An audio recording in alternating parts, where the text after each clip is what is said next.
Fire her! Fire that black maid immediately! Mr. Harrison hissed into his lapel mic, his eyes darting nervously toward the Chinese billionaire approaching the lobby. She can't be anywhere near this meeting. The gleaming marble floor of the Wellington Palace Hotel reflected the chandelier's crystal light, a stage set for a deal that could redefine the hotel's future. The hotel's general manager, Harrison, straightened his tie, plastering on his most welcoming smile. Mr. Zhang, whose investment group controlled billions in hospitality assets across the globe, stepped through the grand entrance with an entourage of 6 impeccably dressed associates, his presence exuding an understated power. "Welcome to the Wellington." Harrison extended his hand, a practiced gesture of corporate diplomacy. But Zhang immediately launched into rapid-fire Mandarin, his tone clearly questioning, his gaze sharp. Harrison's meticulously constructed smile froze as a wave of panic flooded his system. He frantically fumbled for his smartphone translation app, tapping desperately as sweat beaded on his forehead, a stark contrast to the perfectly cool lobby. The robotic voice that emerged from the phone butchered the pronunciation so badly that Mr. Zhang visibly winced, his expression hardening. "I'm so sorry, Mr. Zhang, but I'm afraid none of our staff speak Mandarin," Harrison admitted, watching his carefully built career crumble before his eyes. The words hung in the opulent air like a death sentence. The lobby fell silent as Zhang's entourage exchanged knowing glances, the unspoken verdict clear. Zhang's fingers tightened around the leather briefcase rumored to contain contracts worth hundreds of millions. Behind them, a black woman in a gray housekeeping uniform, the very maid Harrison had just ordered removed, quietly pushed her cleaning cart past the tense scene. Her eyes briefly met the billionaire's before looking away, her face revealing nothing. No one noticed her presence as the drama unfolded. No one could see the Harvard diploma and Beijing University master's degree hanging in her tiny apartment. No one had any idea that in just a few hours, she would change everything. Just 3 hours earlier, the Wellington Palace Hotel had been a whirlwind of carefully orchestrated activity. The 5-star establishment, known for hosting dignitaries and celebrities, was preparing for perhaps its most important guest yet. "Mr. Zhang arrives at precisely 2:00 p.m., Harrison announced during an emergency staff meeting, pacing the employee break room with military precision. His investment group controls over 30 luxury properties worldwide, and he's considering adding the Wellington to his portfolio. He straightened his already impeccable tie, a gesture of self-reassurance. This could mean international expansion for all of us. The department heads nodded eagerly, the scent of opportunity thick in the air. The head chef described the authentic Chinese delicacies being prepared, a culinary bridge to a potential partnership. The maintenance supervisor confirmed the presidential suite's temperature was set to exactly 72 degrees Fahrenheit. Mr. Zhang's precise preference, according to his assistant's detailed instructions. The concierge had arranged VIP access to the city's most exclusive venues, every detail meticulously accounted for.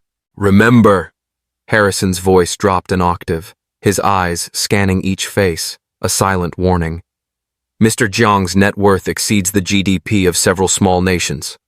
One misstep and we can kiss this opportunity goodbye."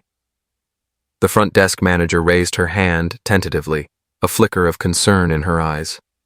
"Sir, I heard Mr. Zhang prefers conducting business in Mandarin. Should we arrange for a translator?"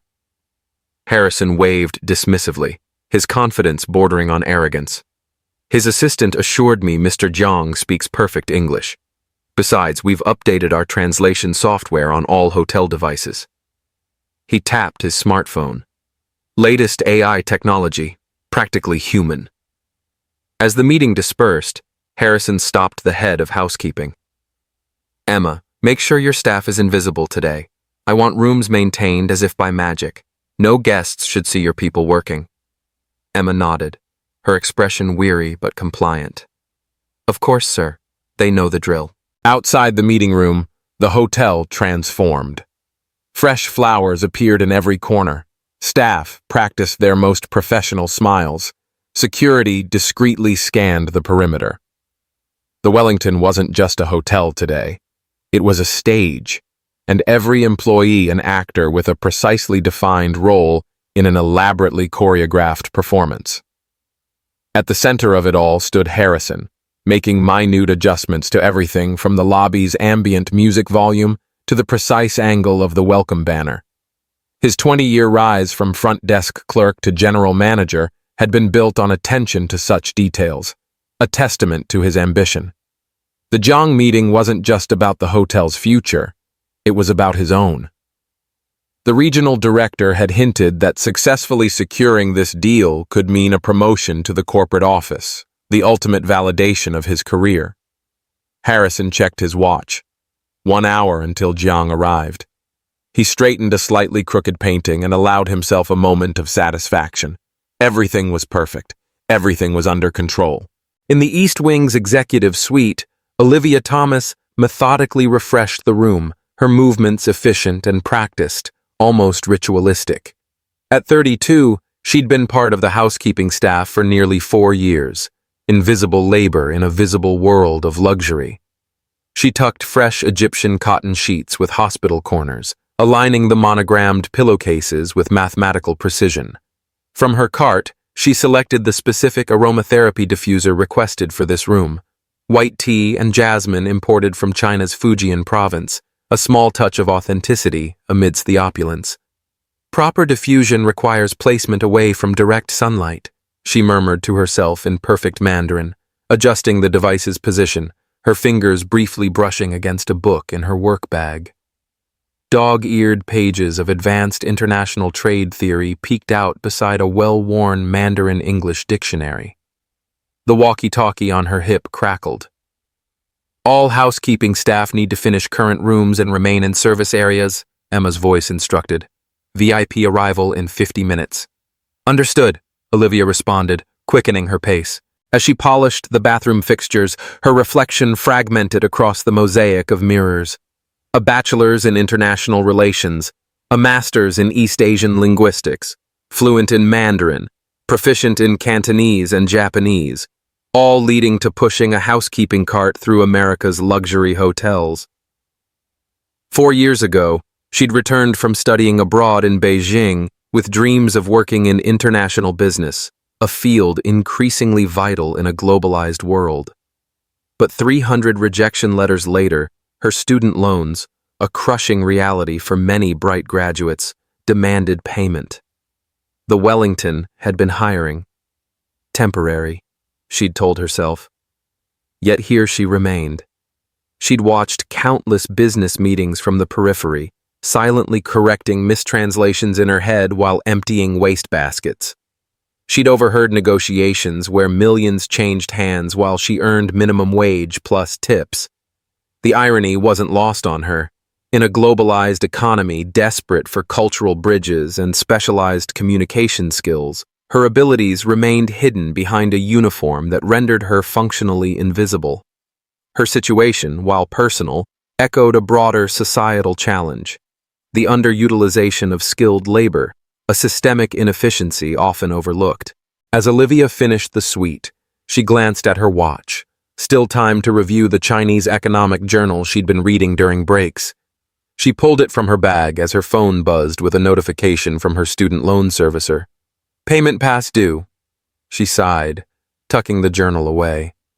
Another day, another room, another chance to practice skills no one knew she possessed. She pushed her cart into the hallway, nodding politely as executives rushed past without seeing her. Just another invisible person in a building full of very important ones. At exactly 2:00 p.m., a fleet of black Mercedes SUVs pulled up to the Wellington's circular driveway. The doorman snapped to attention as the security team emerged first, scanning the entrance with practiced efficiency. Harrison stood at the front, surrounded by his executive team, all wearing their most welcoming smiles, a human shield of corporate hospitality. The hotel lobby had been cleared of other guests, a testament to the importance of this arrival. When Mr. Jiang stepped from the second vehicle, the air seemed to electrify. Despite being in his 60s, he moved with the confidence of a much younger man. His charcoal suit was clearly bespoke, his red tie a splash of calculated power against the monochrome palette. Behind him followed 6 associates, each carrying identical leather portfolios, their faces inscrutable. "Welcome to the Wellington Palace Hotel, Mr. Jiang." Harrison stepped forward with an extended hand. "We are honored by your presence." Jiang offered a curt nod and a brief, firm handshake. Then, turning to his associates, he began speaking rapidly in Mandarin. The musical tones of the language filled the lobby as his team nodded and responded in kind. Harrison maintained his smile while panic flickered in his eyes. The conversation was clearly more extensive than simple pleasantries. He glanced at his smartphone, ready to deploy the translation app if necessary, a silent prayer for its AI to perform. One of Zhang's associates, a younger woman with sharp eyes introduced as Ms. Lin, noticed Harrison's discomfort and spoke in accented English. "Mr. Jiang is expressing his initial impressions of your establishment. He appreciates the architecture." "Wonderful." Harrison brightened, a momentary reprieve. "Please let him know we've prepared the presidential suite according to his preferences, and our chef has created a special menu incorporating authentic Chinese cuisine." As the entourage moved toward the elevators, staff members appeared from seemingly nowhere to handle the luggage, a testament to the hotel's seamless operation. In the background, Olivia pushed her cart along the perimeter of the lobby, keeping to the shadows as instructed. Her eyes followed the group, her ears picking up every word of the Mandarin conversation, including Mr. Jiang's actual comment. "The decor is acceptable, but I'm concerned about their understanding of our needs." A subtle yet critical divergence from Ms. Lin's translation, a cultural nuance lost in translation. This was more than just language. It was about depth of understanding. An hour later, Harrison led Mr. Jiang and his team on a tour of the hotel's premium facilities. They moved through the spa with its imported Japanese soaking tubs, past the Michelin-starred restaurant where the chef presented sample appetizers, and into the grand ballroom where Harrison enthusiastically described how it could be transformed for international conferences. Throughout the tour, Jiang spoke primarily to his team in Mandarin. Ms. Lin provided occasional translations, but Harrison sensed he was missing critical information, the true pulse of the negotiation. Jiang's expressions remained unreadable, his questions filtered through layers of translation that seemed to dilute their meaning, flattening their impact. As they entered the hotel's executive conference room for the formal presentation, Harrison felt sweat beading at his collar. The stakes were too high for miscommunication, yet it loomed. "Our presentation today outlines the investment opportunity," Harrison began, his voice projecting confidence, as his team distributed leather-bound portfolios. "We've included market analysis, revenue projections, and proposed expansion plans," Ms. Lin translated. But Jiang's attention had already shifted. He was asking something to his associates, gesturing toward the windows overlooking the city skyline. "Mr. Jiang is inquiring about the local business district," Ms. Lin explained. "Specifically, he wants to know about zoning regulations affecting hotel properties and how they compare to regulations in Shanghai." Harrison blinked, completely unprepared for such a specific, detailed question. "Well, that's an excellent question. Perhaps I could have our legal team prepare a detailed response." Jiang interrupted with a longer question, his tone more insistent, revealing a deeper level of concern. Ms. Lin hesitated, clearly uncomfortable. "He's asking about recent changes to foreign investment tax structures in this region, particularly how they affect hospitality holdings integrated with retail developments."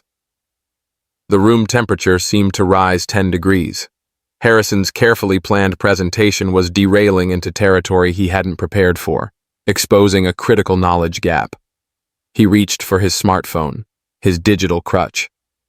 "Let me make sure I understand the question correctly," he said, opening his translation app and speaking into it. "Could Mr. Jiang repeat his concerns about tax structures?" Jiang spoke directly into the phone. The app processed for a moment, then produced, "Something about chicken tax and hotel moon cake." The absurdity of the translation hung in the air, a punchline in a deal worth millions. One of Jiang's associates stifled a laugh. Jiang's expression darkened, his patience visibly wearing thin. Harrison tried again, speaking more slowly into the device, hoping for a different outcome. This time, the translation came back as, "Foreign money tree law change question important now." Jiang sat down his portfolio and said something sharp to Ms. Lin. She looked profoundly uncomfortable as she translated. "Mr. Jiang wonders if you're properly prepared for this meeting. He says these are basic questions any hotel seeking international investment should anticipate." The presentation hadn't even properly begun, and already Harrison could feel the opportunity slipping away, like sand through his fingers. He glanced desperately at his executive team, who looked back with equal helplessness, their polished exteriors cracking under pressure. In the hallway outside, Olivia moved silently with her cleaning cart, catching fragments of the conversation through the partially open door. She winced at both the mangled translations and the increasing tension in the room, her trained ear picking up every nuance. Harrison's heart hammered against his ribs as he fought to maintain his professional composure. 20 years of career building, hundreds of successful negotiations, countless high-profile clients. None of it had prepared him for this unraveling moment. "Perhaps we should take a brief recess," he suggested, his voice pitched slightly higher than normal, betraying his stress. "I can have our financial team join us to address these specific questions." As Ms. Lin translated, Jiang checked his platinum watch and exchanged a glance with his associates. The silent communication was clear. Their time was valuable, and it was being wasted. In that moment, Harrison's career flashed before his eyes. Not just the prestigious Wellington position, but the promised corporate promotion that would finally validate decades of sacrifices. The missed birthdays, the dissolved marriage, the postponed dreams, all justified by the steady climb up the hospitality ladder that now seemed to be collapsing beneath him. He loosened his collar discreetly, feeling a trickle of sweat run down his spine. The regional director would hear about this failure within hours. Competitors would circle like sharks at the first scent of blood, his reputation for flawless execution replaced by whispers of the Jiang disaster. "Mr. Jiang," Harrison said, summoning his most authoritative voice, a last-ditch effort. "I assure you, we value your time and investment consideration. If you'll allow me just 5 minutes to gather our specialists, we can address every question with the precision it deserves." Jiang responded with a curt nod and a brief comment in Mandarin. Ms. Lin translated. "Mr. Jiang says you have 5 minutes, but he is beginning to question whether the Wellington has the international sophistication his organization requires." Harrison nodded gratefully and backed out of the room, his confident smile dropping the instant the door closed behind him. "I don't care what you're doing.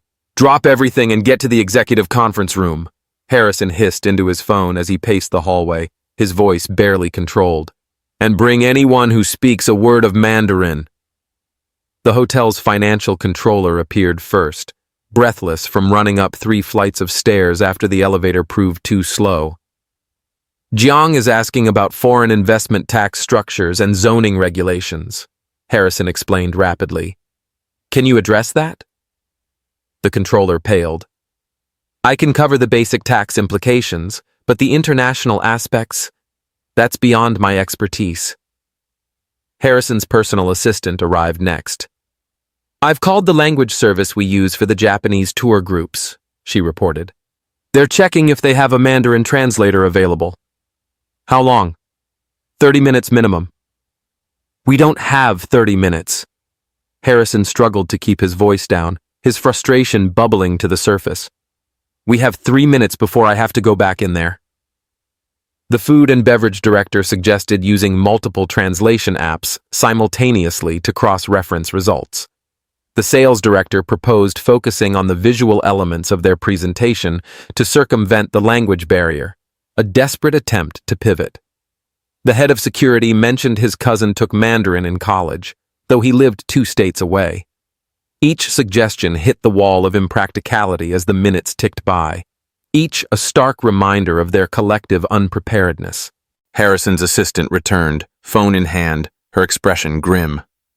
"The language service says their only Mandarin speaker called in sick. They're trying to locate a backup." Through the cracked door, Harrison could see Zhang checking his watch again, leaning over to whisper something to Ms. Lin. She nodded gravely. The IT manager joined the growing cluster of executives in the hallway. The translation app is failing because it's programmed for conversational Mandarin, not business and legal terminology, he explained, stating the obvious. Even with a better connection, it wouldn't handle the specialized vocabulary. Harrison checked his watch. 4 minutes had passed. His 5-minute reprieve was over, and he had nothing to show for it except a growing sense of doom. Options, he demanded, looking around the circle of his most trusted team members. Silence. The silence was deafening, a testament to their collective failure. Very well. He straightened his tie and took a deep breath, accepting the inevitable. I'll go back in and apologize for our unpreparedness. I'll request to reschedule the formal presentation for tomorrow, which gives us time to find a proper translator. Even as he said it, Harrison knew that rescheduling was tantamount to failure. In Zhang's world, second chances were rarely given. He pushed the door open and stepped back into the conference room, his career hanging by an increasingly frayed thread. Mr. Zhang, I must apologize for the delay, Harrison began, the strain evident beneath his professional veneer. I'm afraid we're experiencing some unexpected challenges with the technical aspects of our translation capabilities. Ms. Lin translated, her tone noticeably cooler than before. Zhang's response was brief and clipped, cutting through Harrison's diplomatic offering. Mr. Zhang says he understands that difficulties arise, Ms. Lin relayed. However, he is concerned that a hotel seeking international investment appears unprepared for international communication. Harrison nodded, absorbing the diplomatic yet damning assessment. We would like to suggest rescheduling our formal presentation for tomorrow morning when we can ensure proper translation services are available. As Ms. Lin translated this proposal, Zhang's expression shifted from mere disappointment to something closer to decision. He conferred quietly with his associates, several of whom were already closing their portfolios and checking their phones, a clear signal of their disengagement. Ms. Lin hesitated before translating, her voice softer this time.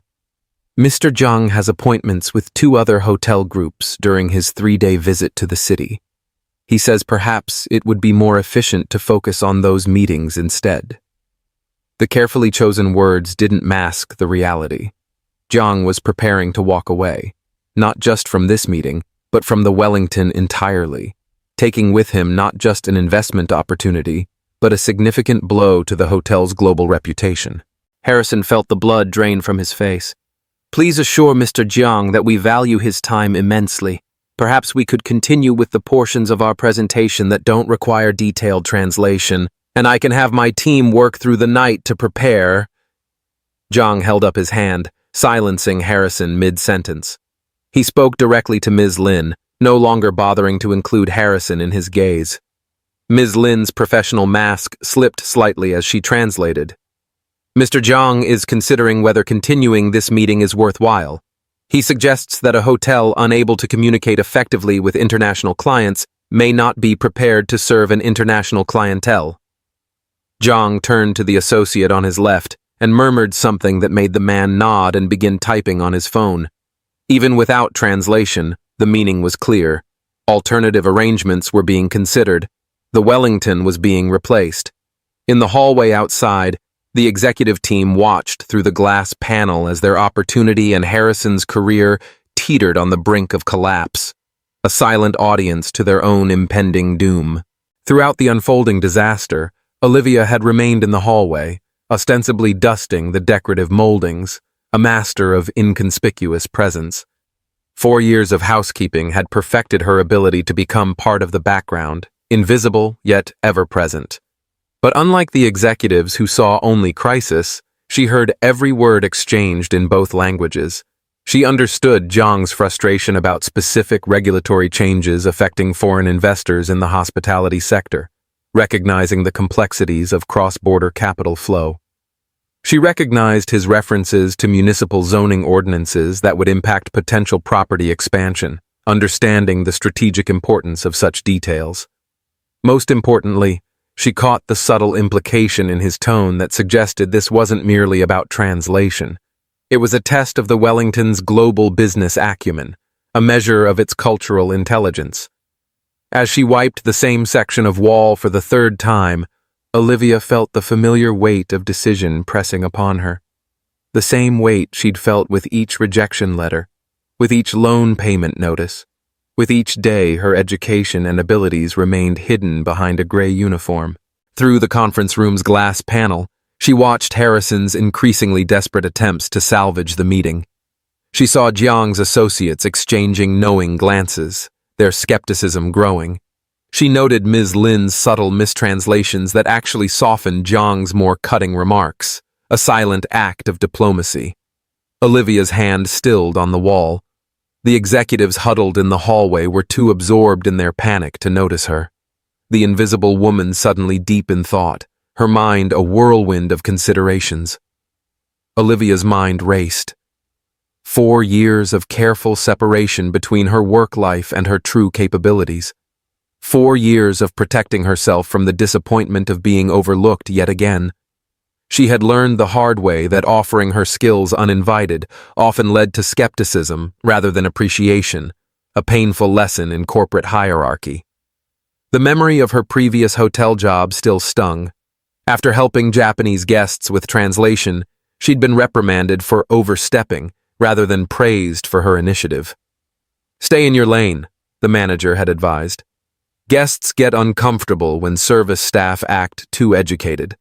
Since then, she'd kept her abilities carefully concealed, using her paycheck to slowly chip away at her student loans while applying for positions better suited to her qualifications every night after her shift. 217 applications in the past year alone, 63 interviews, 0 offers. A stark illustration of the systemic barriers facing talent. Now, watching the Jiang meeting disintegrate, Olivia felt conflicting impulses collide. Professional self-preservation urged caution. Why risk humiliation for a company that saw her only as hands that cleaned rooms? What did she owe Harrison, who had never once looked her in the eye when passing in the hallway? Yet something deeper pulled against these practical concerns. Pride in her abilities, frustration at their continued waste, and perhaps most powerfully, a sudden, crystal-clear vision of Jiang walking away, taking with him not just Harrison's opportunity, but hers as well. If the Wellington secured Jiang's investment, expansion would follow. New positions would open, international connections would form. For the first time in years, Olivia felt the stirring of genuine possibility, a future beyond the gray uniform. Her hand moved to her employee badge, the small plastic rectangle that identified her only as housekeeping staff. The moment of decision had arrived. Olivia removed her cleaning gloves and tucked them into her apron pocket. She smoothed back a strand of hair that had escaped her practical bun and straightened her shoulders. 4 years of invisibility were about to end. Inside the conference room, Jiang was already gathering his materials, the silent signal that the meeting was over. Harrison's face had taken on the waxy pallor of a man watching his career evaporate before his eyes.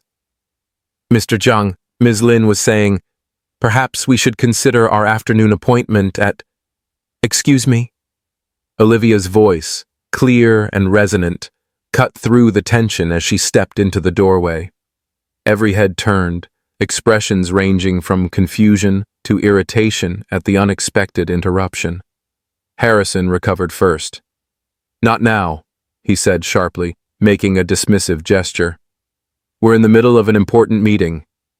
Olivia ignored him, her gaze fixed on Jiang. She took a deep breath and spoke in perfect, academically precise Mandarin. "Respected Mr. Jiang, I couldn't help but overhear your questions about the recent amendments to foreign investment regulations. Perhaps I might offer some assistance with translation." The room froze. Jiang's eyebrows shot up in genuine surprise, the first unguarded expression he'd shown since arriving. Ms. Lin's mouth opened slightly, her professional composure momentarily fractured.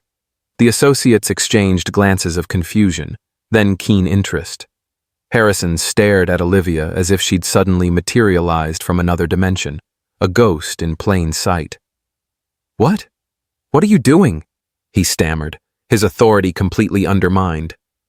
Jiang recovered quickly, studying Olivia with new interest, assessing her as a potential game changer. He responded in rapid Mandarin, deliberately using complex financial terminology and regional dialect variations, testing her. "Your Mandarin is exceptional," he said, a statement more than a question. "Perhaps you can explain how the city's new vertical zoning allowances might affect a mixed-use development incorporating both hotel and retail spaces." Without hesitation, Olivia responded with a detailed explanation of the recent zoning changes, citing the specific municipal codes and comparing them to similar regulations in major Chinese cities, a display of profound expertise. As she spoke, the atmosphere in the room transformed from hostile to inquisitive. Jiang's associates straightened in their chairs, several taking notes. Ms. Lin watched with professional assessment, her expression a mixture of surprise and respect. Harrison's initial shock gave way to confusion, then to the dawning realization of unexpected salvation. His eyes darted between Olivia and Jiang, tracking the animated conversation he couldn't understand, but could clearly see was going well, the deal seemingly resurrected by an improbable source. "If you don't mind my asking," Jiang said, gesturing to Olivia's housekeeping uniform, the incongruity of it all striking. "How does someone with your linguistic abilities and knowledge of international business regulations come to be working in this capacity?" Before Olivia could answer, Harrison, his composure partially recovered, stepped forward, attempting to reclaim control. "I believe we should continue this conversation properly," he said, pulling out a chair at the conference table. "Please join us. I'm sorry. Your name is—" "Olivia," she said simply. "Olivia Thomas." Harrison's smile didn't quite reach his eyes as he guided Olivia to a seat at the conference table. "Ms. Thomas will assist with translation while we locate our professional interpreter," he explained to the room, his tone suggesting this was a temporary measure, a band-aid rather than a genuine solution, trying to minimize her sudden elevation. Leaning close to Olivia, he whispered urgently, "What department are you with exactly?" "Housekeeping, sir," Olivia replied, maintaining her composure despite the tension crackling around her. Harrison's smile faltered, a mask of unease. "Housekeeping," he repeated, as if the word itself were problematic, unacceptable in this context. His eyes flicked nervously to Jiang, who was watching their exchange with keen interest, missing nothing. "And you speak Mandarin? How exactly?" "I studied at Beijing University," Olivia said, her voice calm and factual. "I have a master's in East Asian linguistics and international business relations." The information hit Harrison like a physical blow. His whisper became more strained, laced with disbelief. "And you didn't think to mention this during the hiring process?" "It was on my resume," Olivia replied simply. "Page 2, under educational background."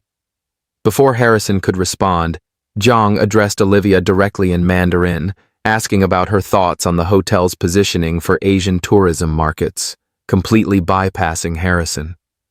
As Olivia began to answer, Harrison interrupted, his desperation to regain control palpable. "Perhaps we should stay focused on the investment presentation," he suggested, his voice taut. "Ms. Thomas can translate my points for Mr. Jiang, but let's maintain our agenda." He signaled to his assistant, who hurried forward with the presentation materials. "Tell Mr. Jiang we'll proceed with our overview of the investment opportunity," he instructed Olivia, his tone making it clear she was to serve as a conduit, not a participant, an echo of his earlier dismissal. Olivia translated Harrison's request, but Jiang waved it away, continuing his direct conversation with her about international market positioning, his gaze unwavering, his interest piqued by genuine expertise. Harrison cleared his throat loudly. "Miss Thomas, please explain to Mr. Jiang that we have prepared an extensive presentation on exactly these topics, which I would be happy to walk him through." The underlying message was unmistakable. Return to your proper place. You are here to translate, not contribute. Olivia hesitated, caught between her momentary visibility and the habit of professional acquiescence that had sustained her employment for 4 years. The conference room had become a battlefield of unspoken power dynamics. Harrison stood at the head of the table, presentation remote in hand, his authority visibly challenged. Jiang remained seated, his attention fixed on Olivia rather than the presentation screen. The executive team hovered uncertainly near the walls, while Jiang's associates watched the unfolding situation with analytical interest, their expressions betraying nothing but shrewd observation. Olivia felt the weight of every gaze. This moment, this exact crystalline moment, would determine whether she stepped back into invisibility or finally claimed the professional recognition she'd spent years preparing for. She turned to Harrison, speaking in English so everyone would understand, deliberately breaking the translation barrier. Mr. Harrison, Mr. Jiang is specifically interested in how the Wellington plans to adapt to Chinese business travelers' expectations. He's concerned that the presentation materials reflect Western assumptions about luxury accommodations rather than Chinese preferences. Harrison's expression tightened, his face a mask of indignation. And how exactly would you know what's in our presentation materials, Ms. Thomas? The question hung in the air, pointed, accusatory. Olivia straightened in her chair, meeting his gaze directly. I wouldn't, but I do know that Mr. Jiang just expressed that concern to his associates. She switched to Mandarin, addressing Jiang directly, her voice confident and articulate. Mr. Jiang, perhaps I could provide some context. My name is Olivia Thomas. I hold degrees in international business relations and East Asian linguistics. I lived in Beijing for 5 years while completing my education, and I've worked extensively on cross-cultural business communication. She paused, then added in English for the benefit of the room, a dramatic reveal that underscored her earlier invisibility. I'm currently part of the housekeeping staff here at the Wellington, but my background might be helpful in facilitating today's discussion. The directness of her self-introduction silenced the room, the raw truth of it cutting through the corporate veneer. Harrison's face flushed with a mixture of embarrassment and anger. One of the executive team members whispered something to another, both glancing between Olivia and Harrison with undisguised surprise, the scandal of the situation palpable. Jiang studied Olivia for a long moment before responding in Mandarin, his voice carrying the weight of his experience. A person with your qualifications working in housekeeping. This is most unusual. Sometimes life takes unexpected turns, Olivia replied with dignity, her voice unwavering. But perhaps today that unusual path might benefit everyone in this room.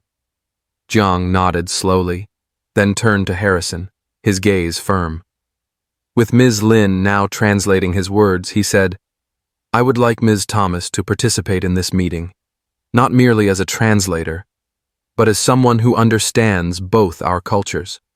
If she has insights into how your hotel might better serve Chinese clients, I wish to hear them. It wasn't a request. It was a directive from a man accustomed to having his preferences accommodated, a non-negotiable term.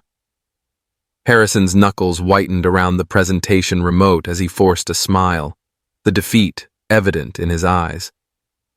Of course, Mr. Jiang. We're all about discovering hidden talent. Perhaps we should restart the presentation, Harrison suggested, a desperate attempt to regain control of the meeting, clinging to his original agenda. If I may, Olivia interjected in Mandarin, addressing Jiang directly, skillfully navigating the power dynamics. I believe your primary concern was about recent regulatory changes affecting foreign investment in hospitality properties, specifically regarding the new municipal zoning codes that came into effect last quarter. Jiang nodded, leaning forward with renewed interest. The city has indeed implemented changes that actually favor international investors in the hospitality sector, Olivia continued, her Mandarin flowing with the confidence of academic precision and real-world understanding. The most significant is the tax abatement program for properties incorporating cultural exchange elements, something that would align perfectly with your investment portfolio's emphasis on cross-cultural hospitality experiences. As she spoke, Zhang's associates began taking detailed notes, their attention now fully captured. Ms. Lin, no longer needed as the primary translator, observed Olivia with professional assessment, a silent acknowledgement of her superior skills. Olivia seamlessly shifted to addressing the specific questions Zhang had asked earlier about vertical zoning allowances, drawing parallels to similar regulations in Shanghai and Beijing, demonstrating a deep comparative understanding. Her explanation included nuanced comparisons between Chinese and American regulatory approaches, contextualizing the information in a framework immediately recognizable to Zhang, bridging two complex legal and business landscapes. This area of the city was rezoned last year to permit integrated commercial hospitality developments up to 40 stories, she explained, gesturing toward the window overlooking the business district. The Wellington's location is particularly valuable because it falls within both the tourism corridor and the international business zone, qualifying for dual-category tax incentives. Harrison watched in astonishment as Zhang nodded with increasing enthusiasm, asking follow-up questions that Olivia answered without hesitation, her knowledge proving both broad and deep. The conversation had transformed from a halting, translation-dependent exchange into a fluid, sophisticated discussion of international business opportunities, a masterclass in cross-cultural communication. For the first time since the meeting began, Zhang smiled, a genuine expression that transformed his stern countenance. "You understand our perspective," he said to Olivia. "This is refreshing. Most American businesses approach Chinese investors with assumptions that miss cultural nuances critical to successful partnerships." Harrison glanced at his executive team, silently communicating a clear message. Whatever was happening, it was working. The deal might be saved after all, though not in the way anyone had anticipated. This was a rescue, not a planned success. As the conversation progressed, Zhang's curiosity about Olivia became evident. Between discussions of investment strategies and market analyses, he asked about her background. "You mentioned Beijing University," he said. "What led you there?" "I received a prestigious scholarship during my undergraduate studies," Olivia explained, briefly translating the exchange for Harrison's benefit, demonstrating her continued professionalism. "I was originally focused on international relations, but became fascinated by the critical role of language in global business negotiations, the subtleties that can make or break a deal." She described her 5 years in China, beginning with intensive language immersion, followed by specialized business courses taught entirely in Mandarin, a rigorous academic journey. Her thesis had examined cross-cultural communication strategies in luxury hospitality settings across Asian markets, a topic directly relevant to the current discussion. "My professor was Dr. Li Wei at the School of Economics," she added, a detail that unexpectedly deepened the connection. Zhang's eyebrows rose, a flash of recognition. "Dr. Li is my wife's cousin, a brilliant economist." This unexpected connection, a thread of guanxi, relationships, so vital in Chinese business culture, shifted the atmosphere further. Zhang was no longer merely impressed by Olivia's language skills. He now viewed her through the lens of shared academic networks and cultural understanding, seeing her as an insider, not an outsider. Harrison, sensing the conversation's importance despite understanding only fragments, asked Olivia to explain what was being discussed. "Mr. Zhang and I discovered we have a connection through my former professor at Beijing University," she summarized concisely. "We're discussing how my research on luxury hospitality and Asian markets might be relevant to his investment considerations." Harrison nodded, his expression a complex mixture of relief at the meeting's positive turn and acute discomfort at the revelation that a housekeeping employee possessed qualifications exceeding most of his executive team. "And how exactly did someone with your background end up?" Harrison gestured vaguely at her uniform, letting the question hang unfinished, laden with his own embarrassment and confusion. "That's a longer story," Olivia replied with diplomatic brevity, turning back to Zhang to continue their discussion, maintaining control of the narrative. The conversation evolved beyond mere translation into a sophisticated exploration of cross-market hospitality investment strategies. Olivia wasn't simply conveying words between languages. She was bridging business cultures, providing insights that neither Harrison nor Jiang had anticipated, elevating the discussion to a strategic level. The Wellington's current design already incorporates several elements that Chinese luxury travelers value, she noted, gesturing to the conference room's layout. The emphasis on privacy, the Eastern exposure of premium suites, the attention to water features in common areas. These align with feng shui principles that matter to discerning Chinese clients. She then shifted to addressing specific weaknesses, translating her observations for Harrison's benefit, providing him invaluable, actionable intelligence.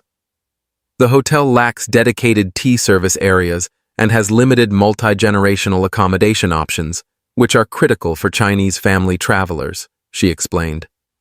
Additionally, the current digital payment systems don't integrate with platforms like WeChat Pay or Alipay, which Chinese business travelers expect as standard.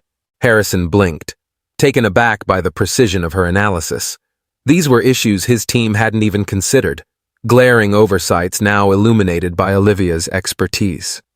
Jiang nodded appreciatively, his earlier skepticism replaced by genuine respect. You understand nuances that most Western hospitality groups miss entirely, he said. These are exactly the adaptation points we look for when considering investment partners. Olivia's knowledge extended beyond theoretical understanding. When Jiang inquired about specific competitor properties in his portfolio, she offered detailed comparisons drawn from her academic research, providing context that impressed even Jiang's specialized associates, who were experts in their own right. As the discussion progressed, Harrison watched his meticulously prepared presentation, the one he'd spent weeks perfecting, remain unused on the screen. Instead, Olivia had created something far more valuable, a dynamic, responsive conversation that addressed Jiang's actual concerns rather than following a predetermined script. When Jiang mentioned a particular challenge his other properties faced with regulatory compliance, Olivia suggested an innovative structural approach that would satisfy both American and Chinese requirements. The solution was so practical that Jiang asked one of his associates to make detailed notes, a clear indication of its value. This is precisely the kind of creative problem-solving that successful international ventures require, Jiang remarked, clearly impressed. Where did the Wellington find you? Before Olivia could answer, Harrison interjected, his voice still strained but attempting to pivot. Ms. Thomas is a recent addition to our international relations team. The lie hung awkwardly in the air, exposed by Olivia's gray uniform, which told a very different story. After nearly an hour of productive discussion, Jiang turned to Harrison with newfound respect, speaking through Ms. Lin's translation. Your hotel has impressive potential for integration into our international portfolio, he said. Ms. Thomas has highlighted compatibility factors I hadn't previously considered. Harrison nodded, relief washing over his features, a near disaster averted. We're fortunate to have her expertise available today. Jiang's gaze shifted between Olivia's professional demeanor and her housekeeping uniform, the contrast increasingly impossible to ignore. May I ask? He said directly to Harrison, his tone sharp. What is Ms. Thomas's official position at the Wellington? The question landed like a stone in still water, shattering the fragile peace Harrison had constructed. The executive team shifted uncomfortably, their collective embarrassment palpable. Harrison's smile froze. Before he could formulate a response, Jiang continued, his observation pointed and damning.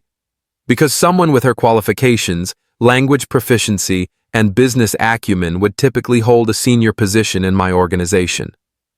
Ms. Lin translated with precision, adding no diplomatic buffer to Jiang's pointed observation, simply delivering the truth. Harrison cleared his throat, the sound dry and hollow. Ms. Thomas currently works in our housekeeping department. Jiang's expression registered genuine shock, a rare breach in his stoic facade. He turned to Olivia and switched to Mandarin, his disbelief evident.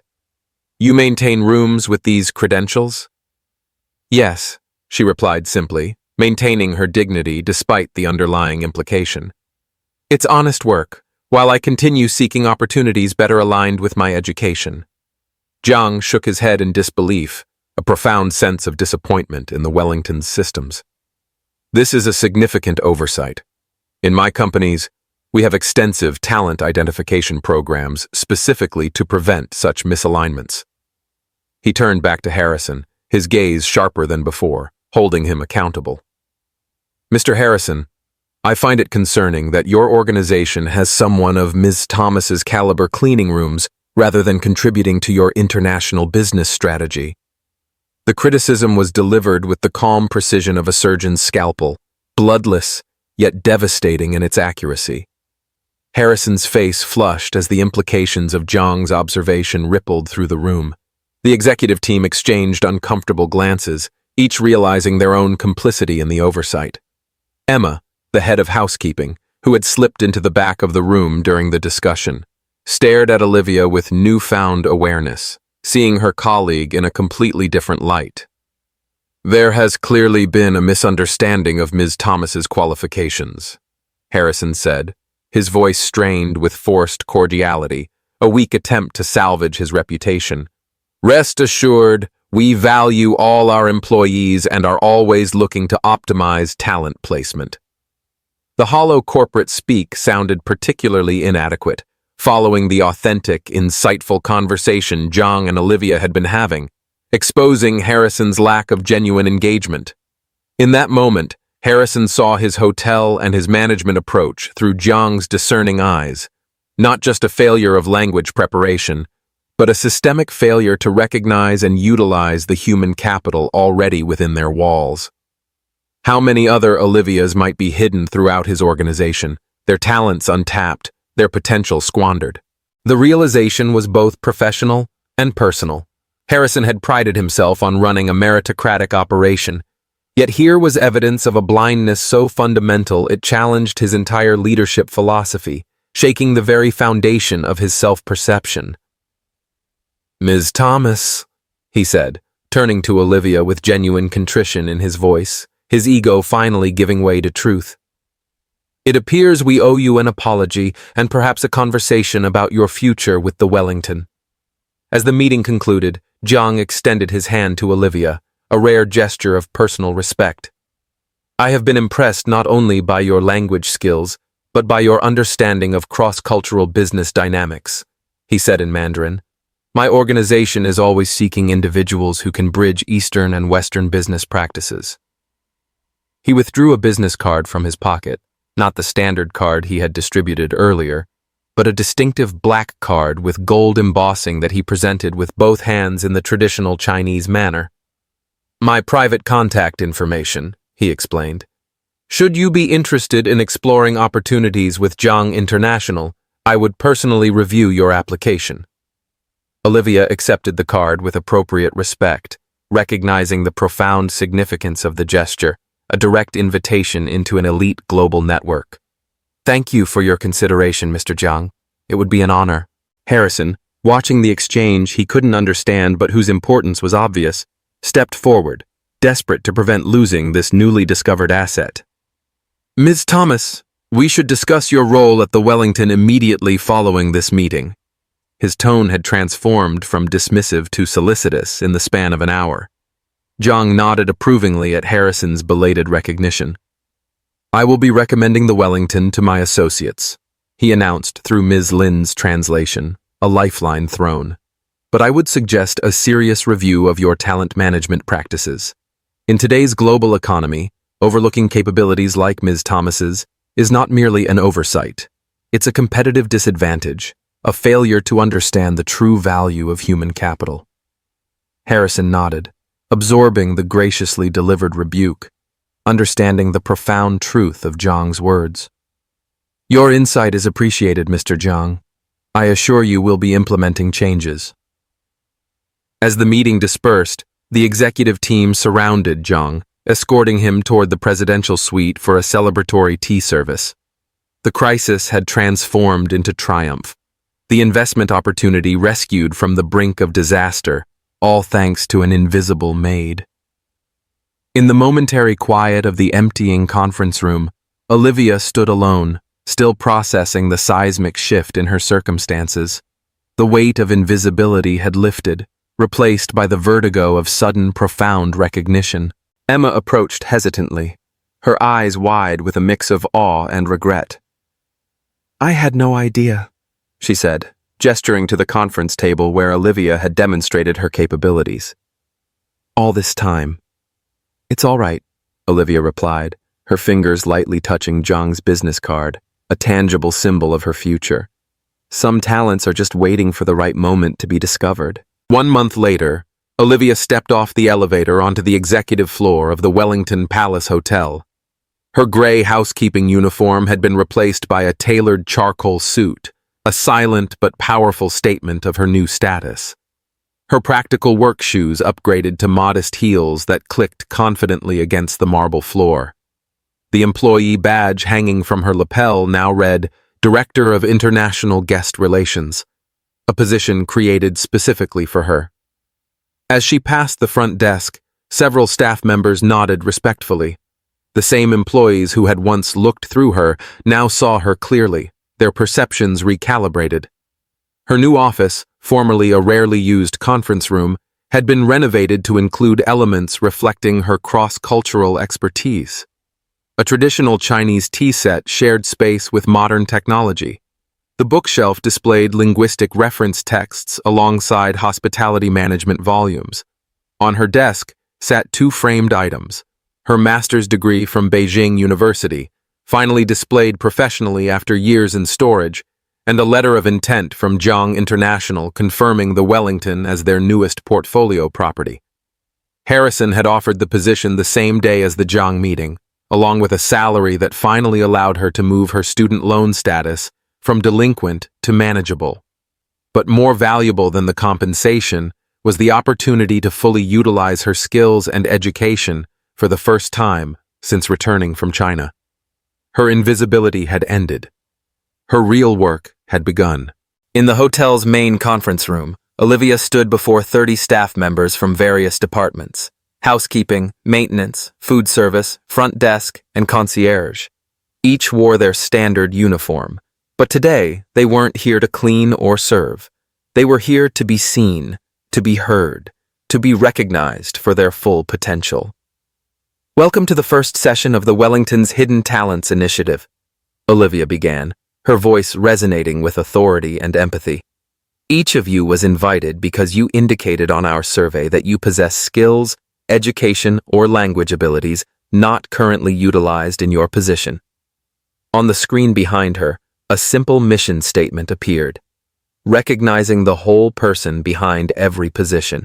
"1 month ago, I was pushing a housekeeping cart outside this very room," she continued, a powerful personal anecdote. "Today, I'm helping restructure our guest services to better serve international clients. This transformation wasn't because I suddenly gained new abilities. It was because circumstances finally made my existing abilities visible." She clicked to the next slide, showing stark statistics from their staff survey, revealing a systemic issue. 40% spoke at least one language besides English.